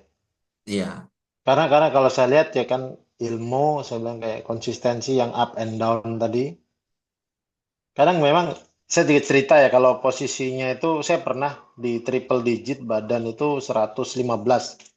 Tinggi saya 175, berat badan saya 115 itu sih rekor ya Pak ya. Nah, kalau sekarang gara-gara kemarin sempat dapat energi lagi supaya biar lebih sehat, saya turun di angka 98 ya. Nah, tapi udah mulai agak pas puasa ini udah mulai agak aneh-aneh lagi nih makanannya. itu Mas Indra, itu Ya, karena siap. kondisi protein yang dibutuhkan sama Mas Indra kurang.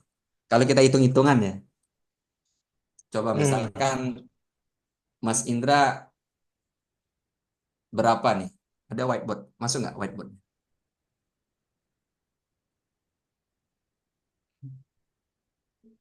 Nih whiteboard. Whiteboard. Nih berat badan Mas Indra berapa? Oh, kalau sekarang ada sekitar 95 lah. Nah, 95. Terus Mas Indra termasuk orang yang aktif banget atau cuman duduk di belakang meja terlalu aktif? Oh, kalau untuk sekarang aktif ya, karena ada cek beberapa lahan, ada beberapa aktivitas lah di luar lah di lapangan. Nah, oke, aktif ya berarti ya. Oke, Hmm. ini 95 kilo. Ini kita menghitung namanya protein, teman-teman. Kebutuhan proteinnya Mas Indra. Biasanya kalau saya ngasih ngitungin protein, bikinin apa namanya menu harian gitu, Mas Indra, orang bayar saya 700.000. Tapi untuk Mas Indra ini gratis nih. Masya Allah, Barakallah, Masya Allah. Nih, Oke, dikali 2,2 gram per kilo.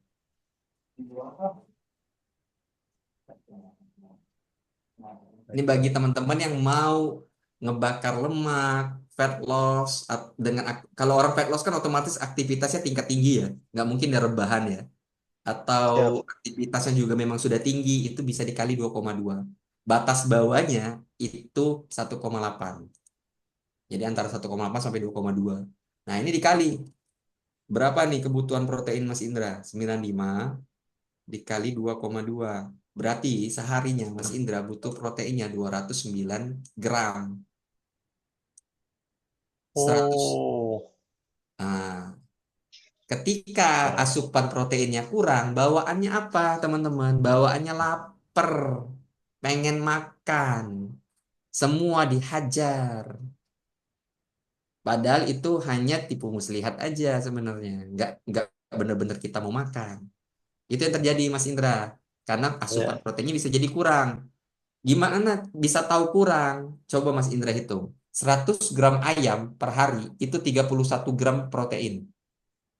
Mas 100 gram ayam, Dada ayam ya oke, sama dengan 31 gram protein. 31 gram protein, oke. Satu telur itu 6 gram protein. Satu telur, 6 Direbus ya, gram. telur rebus.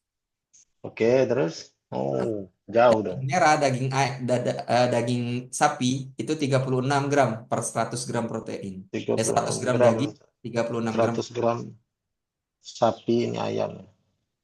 Nah, itu baru dari segi makanan besar ya. Belum kalau misalkan kita cari dari sayur mayur gitu ya. Nah, itu bisa Mas Indra hitung. Kalau kebutuhannya 200 gram. 9 Terus gram. Iya, 209 Mas Indra gram. makan 209 gram. ayamnya. Berarti berapa ini? Nah, banyak kan? 30 kali 3. Berarti mungkin 500 gram ayamnya per hari. 1,5 kilo. Masya Allah. Setengah kilo sendiri. Nah, saya aja Mas Indra, berat badan saya 86 kilo. Itu saya makan dada ayam 1,5 kilo per hari. Setengah kilo. Nah, Itu jadi buat makan serumah habis buat saya dong, Mbak. istri saya suka rewel tuh. Buset, setengah kilo ya. Ntar saya request deh dada Memang ayam. Ini di apa di apa yang diungkap apa di apa nih? dipanggang atau dibuat jadi sop, Mas Indra. Kalau digoreng dia berkurang proteinnya. Jadi soalnya nanti udah Nah, terus ini sekali makan atau kita 500 tuh dibagi bertahap Ya, gitu maksudnya? dibagi. Oh, oke. Alhamdulillah nih saya dapat ilmu. Saya pikir ya. Soalnya Iya. risol tuh kalau buka puasa tuh minimal 5 tuh risol. Nah, itu tepung musuhnya. Jadi kita itu terjadi namanya roller Astagfirullahaladzim. coaster, Mas Indra. Kita udah bagus puasa, kita isi tepung, langsung otomatis naik ini gula darah. Ya, karena memang itu panggilan alam ya kadang bingung juga. Risol, bakwan, masalah itu teh memang itu nanti jadi semoga jadi challenge buat saya ya Mas Dai. Gila. Sehat, Saya sehat. akan jadi terus kalau workoutnya nih saya lebih senang tuh sebenarnya jalan cepat atau lari slow lah ya. Yang nggak terlalu karena memang berat. Pernah saya coba untuk lari cepat, lutut saya sakit Hmm. karena berat badannya masih tinggi di atas 90 ya. Itu kalau saya hanya lari pagi atau mungkin hanya sekedar push up terus apa itu masih masih oke nggak Mas? Kalau olahraganya push up itu functional training bagus, push up, squat itu bagus. Tapi kan kalau misalkan dengan kondisi berat, squat kan jadi tantangan ya, Mas Ya Indra. betul. Mungkin dari sit up sama push up dulu functional trainingnya. Saran saya di tempat Mas Indra itu ada dumbbell set. Kalau ada dumbbell set itu bisa kita latihannya banyak. Tricep, bicep, trapesius, latimu dorsi, otot sayap, itu bisa kita latih. Kalau nggak salah sih di aplikasi-aplikasi online ya, dumbbell set itu Ya, akan itu terus terang itu bolak-balik saya download Mas, tapi emang saya bilang nggak komitmen atau melaksanakan itu yang jadi kesusahan saya terus terang. nah, itu kalau Itu saya terima kasih, alhamdulillah semoga berkah ilmunya Mas Dai. amin, Saya insya Allah saya jadi ke depannya ketika nanti saya ketemu nanti akan saya perubahan signifikan lah insya Allah. amin. Kalau bingung, masih bingung caranya, treatmentnya gimana, bisa tuh pesan ke Green Book buku saya, Mas Indra. Siap, siap. Insya Allah nanti saya akan request ya Siap. pembelian ya. Check out ya. Ya, siap, siap. Keranjang kuningnya jangan lupa linknya ya. Oke, kasih banyak Mas Indra. Oke, terima kasih Mas Dai. Semoga berkah saya akan pantau juga pertanyaan lainnya. Assalamualaikum. Terima kasih Mas Indra. Ya, di sini ada pertanyaan di kolom chat Mas Dai Boleh? dari Mbak Mona. Izin bertanya Mas, bagaimana untuk yang menambah berat badan? Apa perlu juga gym? Perlu, biar ideal badannya. Jadi kalau kita bicara tadi kondisinya intermittent fasting gitu ya, untuk orang-orang yang fat loss atau pengen tubuhnya tetap dengan kondisi berat badan yang stabil, maka kalau ingin menaikkan berat badan itu namanya bulking. Nah, gimana caranya? Tingkatin makannya. Kalau tadi misalkan Pak Indrasena proteinnya dicukupin, kalau misalkan mbaknya ini karbohidratnya ditingkatin, tambahin nasinya, dengan kondisi proteinnya juga tetap harus memenuhi. Dan yang paling penting, tidurnya dibenerin. Kalau tidurnya nggak bener, udah olahraga, udah makan sehat, itu sia-sia.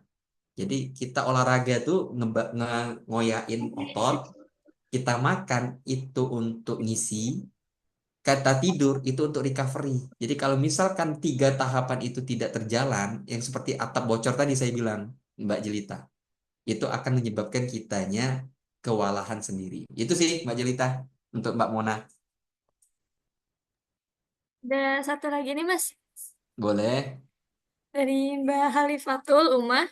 Mm-mm. Tanya Mas Dai, kalau untuk yang usia di atas 50, bagaimana sarannya ya Mas? Usia di atas 50 tahun itu bagusnya resisten training. Tujuannya untuk memperkuat ototnya, endurance ototnya.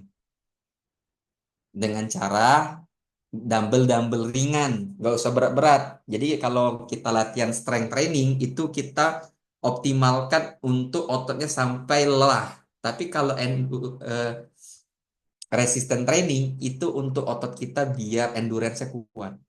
Ngembaliin fungsinya otot kita, ngembaliin masa ototnya kita. Nah, itu bisa dilakuin. Bisa Mbak Ibu Halimah searching bagaimana caranya gitu kan di Instagram, di YouTube atau di Google, atau mau panduan lebih aplikatifnya bisa dengan buku saya Busy Balance ini. Langsung check out dengan Green Book. Ya. Lanjut Mbak Jelita. Ini Mas, ada lanjutan dari Mbak Mona. Katanya untuk bulking itu bagusnya dada ayam apa paha ayam? Dada Atau ayam. semuanya bagus? Saya pernah nyaranin orang mungkin view-nya beratnya seperti Mbak Jelita. Nggak terlalu ini ya, nggak terlalu apa namanya biasa gitu ya. Nah, saya nyaranin makan dada ayam 12 potong per hari. Dan waktu 2 minggu pas ketemu saya udah montok dia.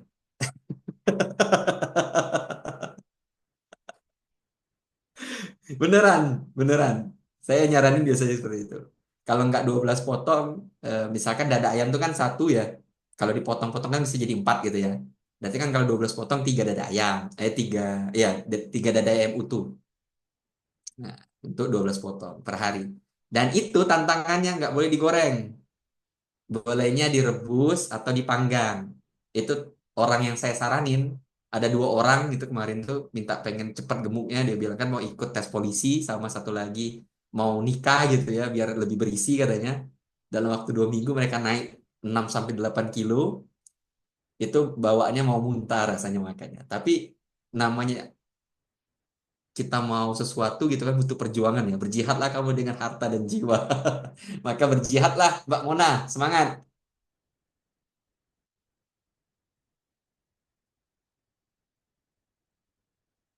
Mbak Jelita, kok ketawa-ketawa sendiri, Mbak?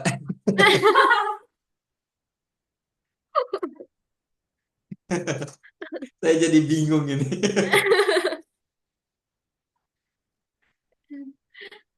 Oke. Sama-sama, Mbak Mona. Mbak Jelita terlalu happy, Pak. Oh, ya. Mana Mbak Jelita? Bagaimana Pak Mas? Apakah dicukupkan saja? Kalau nggak ada lagi ya, Gimana? mungkin saya kembalikan ke Mbak Jelita. Nggak ada di akunnya.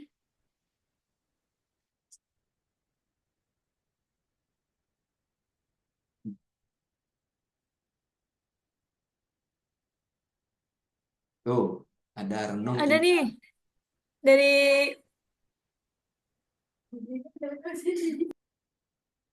Ayo, Mbak Renung. Maaf telat tanyanya. eh Mas Dai mau tanya dong kalau olahraga yang bagus buat diabetes itu apa ya? Itu, Terima itu. kasih. Iya, itu Oke. aja. Olahraga untuk diabetes itu sebenarnya latihan beban boleh, Mbak Renung. Resisten training. Oke. Tapi nggak boleh terlalu berat. Jadi dumbbell gitu, latihan tangan, kaki Ya, di gitu. rumah latihan nggak apa-apa. Nggak boleh terlalu berat. Kenapa? Karena kita harus pantau lonjakan gula darahnya ya. Mm-mm. Apa kalau misalkan terlalu turun nanti kan tiba-tiba lemes atau Drop. terlalu naik nanti bahaya malah jadi diabetes neuropatik gitu kan. Nah, itu perlu diperhatikan. Bebannya seringannya aja, tapi jangan juga misalkan Mbak renung latihan. Cara mengetahui bebannya itu terlalu berat gimana Mas Dai? Kalau Mbak renung ngangkat bebannya itu bisa lebih dari 16 kali ngangkat.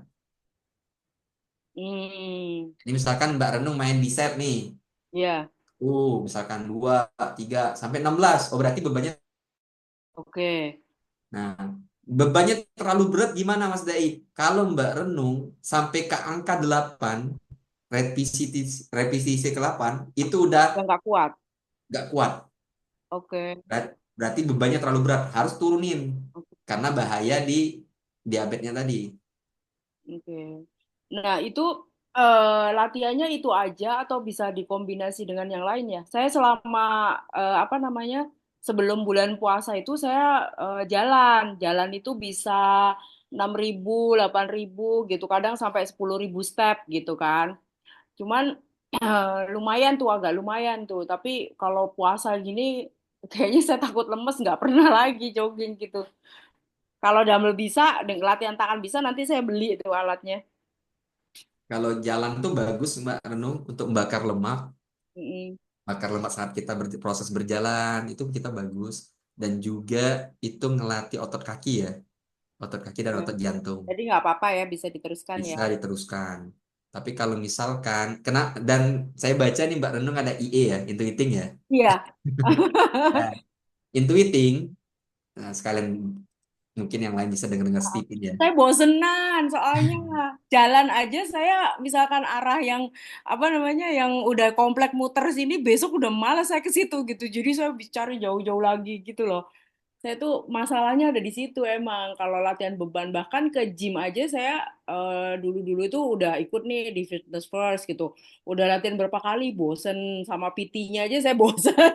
Habis itu pindah lagi kayak gitu. Kendala banget itu. Jadi kalau bicara intuiting ya, pertama kunci hasratnya Mbak Renung. Iya. Hasratnya apa, tujuannya apa, olahraga dikunci itu. Lalu yang kedua, perbanyak memang latihannya lower body dibandingkan upper body. Jadi Oh, klien-klien saya yang intuiting, itu saya lagi kebetulan lagi nge-training orang intuiting juga, intuiting oke. extrovert.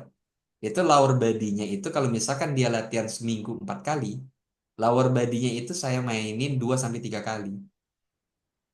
Hmm. Lower body itu Itu latihan kaki. kaki aja ya? Ya, Oh, oke. 2 sampai 3 kali. Tergantung kondisi tubuhnya gitu kan. Kenapa? Intuiting lower body-nya dilatih. Pertama, biar tidurnya jadi nyenyak. Nggak jadi makhluk nokturnal. Mm-mm, benar. Ngerasa kan orang intuiting biasanya Iya, tidurnya jam 2, iya, jam 3, jam 4. iya, jam Klien 3. saya itu saya latih untuk apa namanya kakinya. Mm-mm. Habis maghrib langsung tidur Mas Dai saya bangun-bangun udah sampai apa jam 4 subuh langsung Isya katanya. Kebelasan. Iya malah dia enak tidurnya. Wih luar biasa dia tidurnya berasa banget gitu kan. Nah itu orang intuiting latih kakinya. Oke. Pertama untuk tidurnya. Yang kedua untuk memperbaiki hormonnya. Kalau perempuan progesteron, kalau laki-laki testosteron kan. Nah itu perlu diperbaiki dengan latihan kaki. Karena kalau misalkan hormonnya bagus, hormonnya baik, moodnya juga jadi bagus. Iya, iya, iya. Nah, itu rata-rata orang intuiting dan thinking. Nah, kalau ada thinking di sini saya arahin lower body kebanyakin dibandingkan upper body-nya. Nah, Nah, kalau jalan itu termasuk lower body kan ya? ya, Termasuk. lower body. Mbak Renu ngerasa nggak setiap habis jalan bawaannya Iya, pengen tidur tidur, saya lebih tidur. cepet. Saya selama apa namanya selama nggak ngantor ya tadinya kan memang rutin ngantor. Nah setelah saya resign udah dapat 6 bulan ini aktif tuh saya setiap pagi itu jogging ya itu tadi bisa sampai 10.000 gitu. Itu tuh badan tuh enak banget tidur itu juga nyenyak. Terus beda Benar banget kan? waktu saya kerja gitu. Waktu saya kerja nggak ada sempat olahraga atau apa itu, wah saya malah tidurnya malah jam 1 jam 2 gitu. Iya, itu pasti dialamin Mbak Renung. Karena kaki itu aset penting bagi orang intuiting. Gitu. Iya, Makasih. dapat spill-spill dikit lah. Itu materi saya kalau ini nge-training orang. Jadi tahu mesin kecerdasannya apa, Hmm. apakah dia intuiting, ataukah dia sensing. Nah, kalau orang sensing, beda lagi treatmentnya, sensing sama feeling.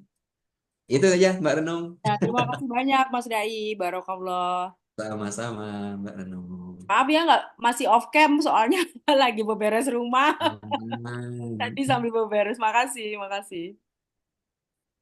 Ayo, Mbak Jelita. Terima kasih Mbak Renung.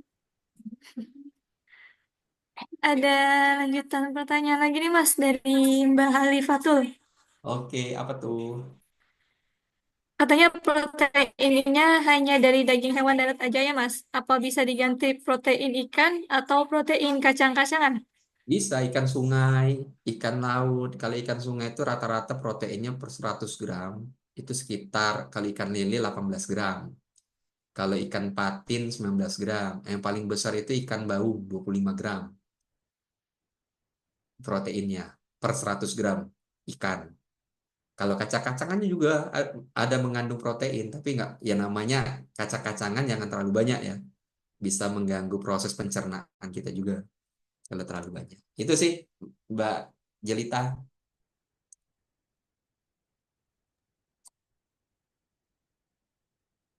Siap, terima kasih Mas.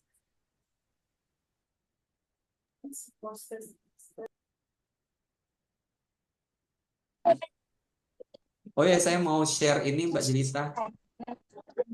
Saya mau share di kolom chat itu Boleh Mas. link webinar saya yang dengan para trainer nasional.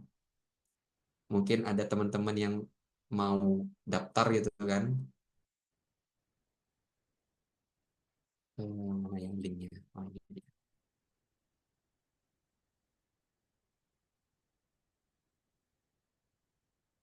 Bisa ini teman-teman daftar, pembahasannya akan lebih kaya lagi. Itu link pendaftaran webinar Pak Indra Sena. Kalau Mas Zaki udah daftar tuh dia. Ini Iya, Mas Zaki. sudah daftar. Wih, salam kenal Mas Zaki. Akhirnya ketemu juga nih ya. Iya, sama-sama Mas Dai. Makasih Mas, Barokallah Mas. Oke, sama-sama Mas Zaki. Itu bisa teman-teman daftar untuk lebih dalam lagi. Ada dokter, ada ahli kesehatan tradisional, Pak Dodi gitu ya. Dokter SPOG, ada juga life coach, ada juga orang yang fokusnya memang di emosional terapi, itu luar biasa tuh dengan pemateri-pemateri nasionalnya. Jadi sayang banget kalau nggak ikutan.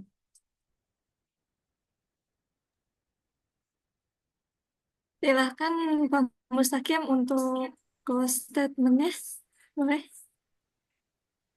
Closing statement. Ya. Oke, siap. Teman-teman, pernah nggak teman-teman semua ngangkat galon? Kalau Pernah, pernah, saya pernah. pernah ya ngangkat galon. Berat nggak galon itu? Berat. Berat. Kalau kita konversikan, berat galon itu kan 19 liter berarti 19 kilo ya. Nah, kalau ngangkatnya selama 30 menit, apa yang terjadi kira-kira?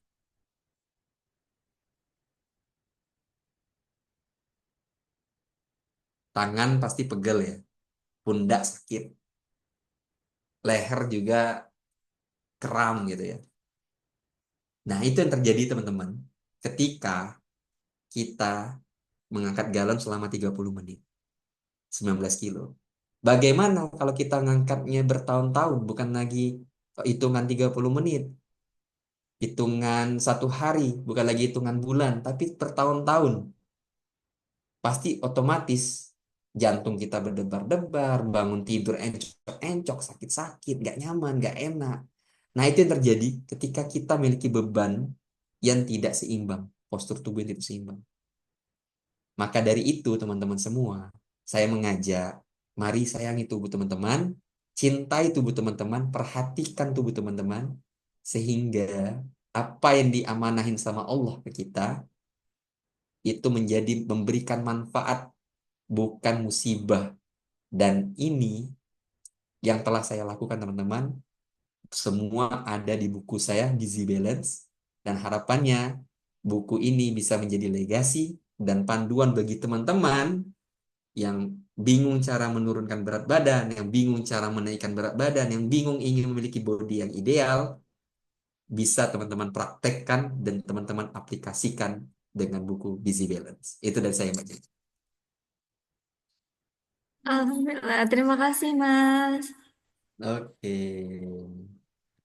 Alhamdulillah pada pagi hari ini kita telah mendapatkan ilmu yang baru yang sangat bermanfaat ya. Terima kasih banyak Mas Dai dan juga peserta yang sudah hadir. Untuk link presensinya sudah dikirim di room chat ya.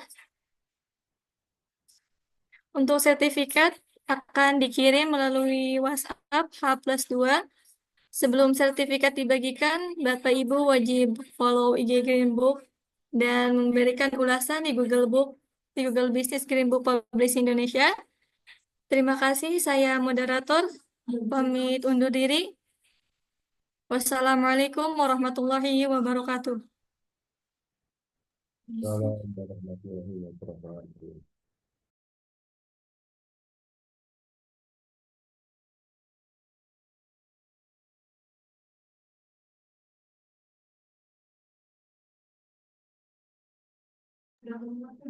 Masih pada stay?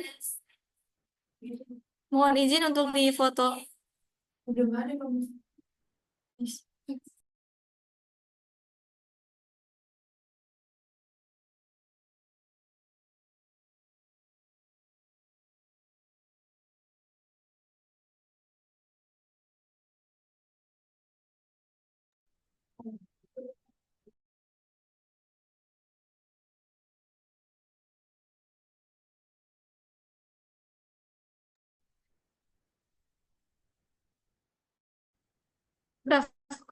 Udah difoto.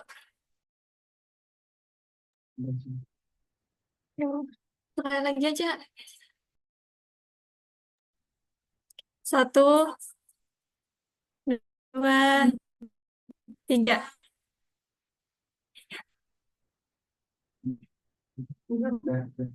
Semua. Terima kasih. Terima kasih.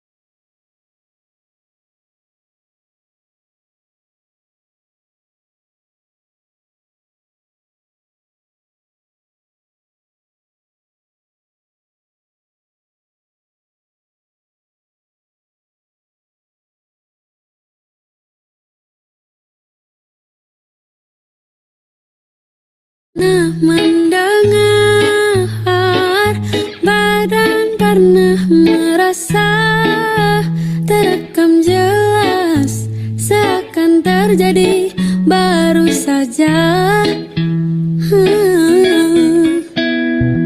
Siapakah yang salah? Siapa yang tanggung jawab? Waktu terus berjalan, terasa salah karena ada yang belum selesai.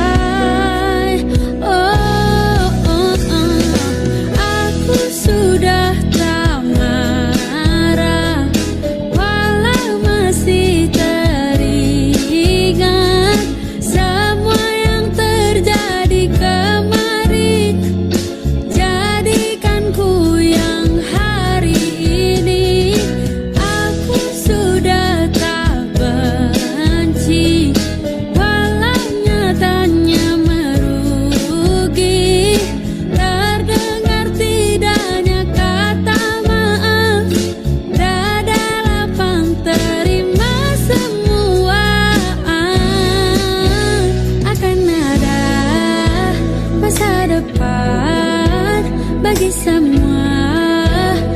bertahan. Duniaku pernah hancur, rangkai lagi satu-satu.